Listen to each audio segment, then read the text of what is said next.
Tere päevast! Olen siis Marek Koppel. Ennem kui ma tegelikult saan rääkida siis teehoolde kaardirakendusest, peaks ma rääkima kõigepealt, et me ise kutsume siis seda kaardirakendust puuduste rakenduseks ja peaks rääkima teile siis, mismoodi meil oli varasemalt siis töökorraldus ja mis asjad üldse on tegelikult puudused. Et meie jaoks on puudused siis need, kui näiteks teie sõidate mööda riigimaanteid, te näete, et tähispostid on viltu, liiklusmärgid on puruks või katki, tee peal hakkab juba puu kukkuma või on kukkunud teemaa-ala peale, löökaugud on, siis meie jaoks on kõik need puudused. Ja meile antakse tähtajad või me tahame ise võimalikult kiiresti neist lahti saada, ära lahendada, et liiklejatel oleks kõige mugavam liikuda ja nad tegelikult ei näeks neid üldse . Ja kui varasemalt siis oli niimoodi, et me pidime väga palju printima paberit välja ja andma meestele paberi peal neid tööülesandeid. Ja tihti oli ka niimoodi, et mees helistas ja ütles, et Sõrve maanteel kilomeetril 7-8 on täispost viltu või katki. Mina kirjutan paberi peal üles, siin tavaliselt paber jäi. Ütleme, et vahel harva, siis unustasin ära ja siis, kui kuu lõpus tegelikult järelevalve koos sõitsime siis teid mööda, siis tuli ta mul loomulikult meelde ja siis täispost oli ikka seal pikali maas. Et tegelikult sellest me, kui nüüd läheb hälve kuu lõpus üle 10%, siis me saame trahvi. Trahvi loomulikult saada ei taha enne, siis tekiski siis see, et kuidas paremini saada. Aga siin on veel näide näha, et on siis suur leht, on puudust loetelu. Et tegelikult neid on isegi mingi olnud 3-4 lehte, 100 puudust. Ja siis enne seda, kui minu algustöö aasta jooksul oli niimoodi, et printisin lehed välja ja andsin meeste 2 mehe kätte selle, et hakake nüüd lahendama neid. Nad tegid nädal aega neid asju. Mega metsik kaua oleks aega, et aru saada üldse, kuhu nad lähevad, mida nad teevad. Ja siis hakkasime mõtlema, kuidas nüüd edasi saada ja siis me jõudsime tegelikult kaardirakendusteni välja. Võtsime kasutuse alguses küll MyMaps kaardirakenduse. Mis see siis muutus? Muutus see, et me saime väga lihtsalt oma töid jagada või ülevaate tööde olukorrast. Kus me need tegelikult olid kaardi peal või Saaremaa kaart võtame ette, me nägime, kus nad tegelikult olid. Me saime väga hästi planeerida oma teekondasid, et me ei teinud neid tühisõite enam.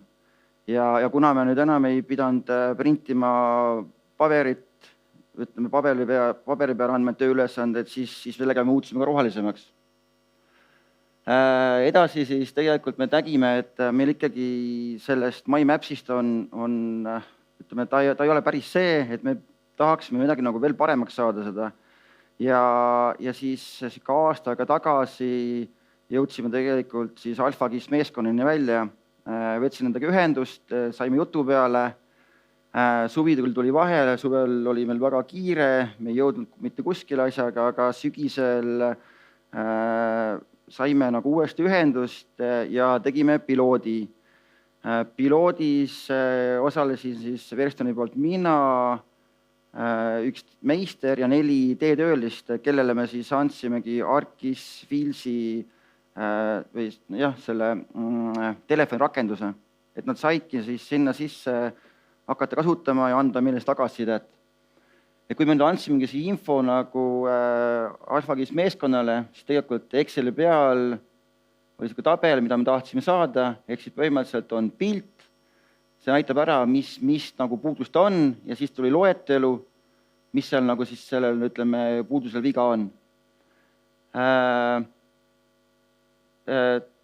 Ja tegid siis tegelikult meile sellise asja, et kui meil ennem oli piiratud kihtide arv MyMapsis, siis seda enam polnud, et me võisime neid kihte lõpmatuseni tegelikult saab sinna panna.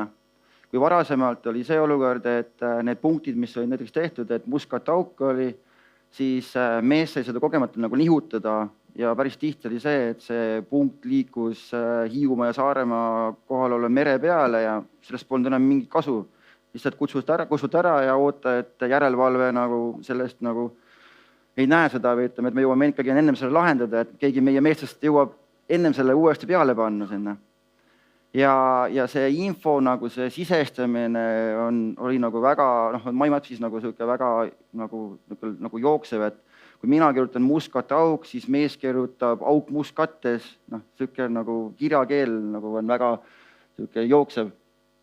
Ja piltide kvaliteet oli ka, et seda pilti ei saanud nagu mina alla laadida MyMapsist, et siis saata järelevalvele, et oli selline olukord, et nüüd on see korras.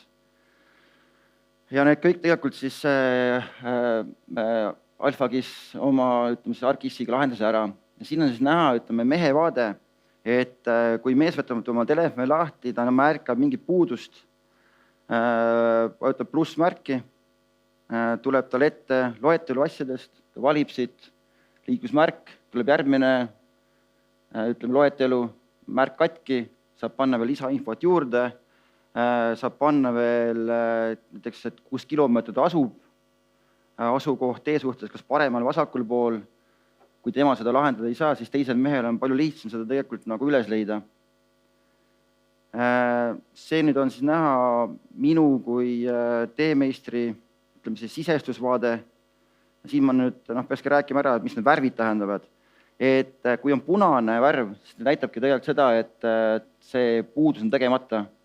Et mees on selle sisestanud või mina olen selle sisestanud, aga ta on tegelikult tegemata.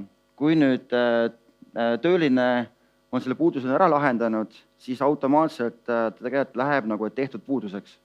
Et ma näen, et see on mehe poolt tehtud ja kui mina nüüd tõstan ta tegelikult või tähendab, et kontrollin ta üle, kas ma nüüd käin koha peal või ma usaldan töölisi, panen, et kontrollitud, siis ta tegelikult läheb arhiivi.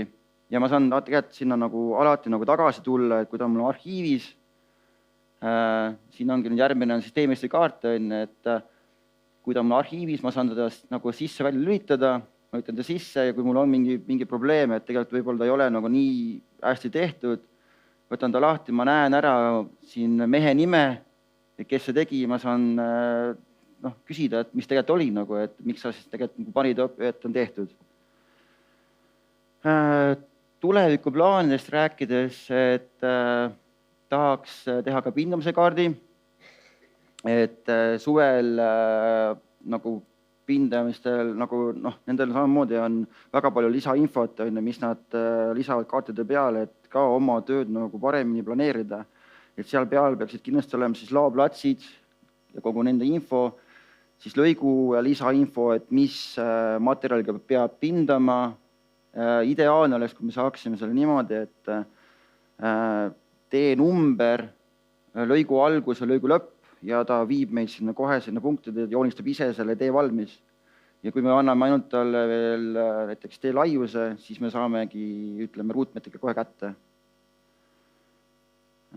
Ja tegingi päris kiiresti. Äkki jõudsime aega?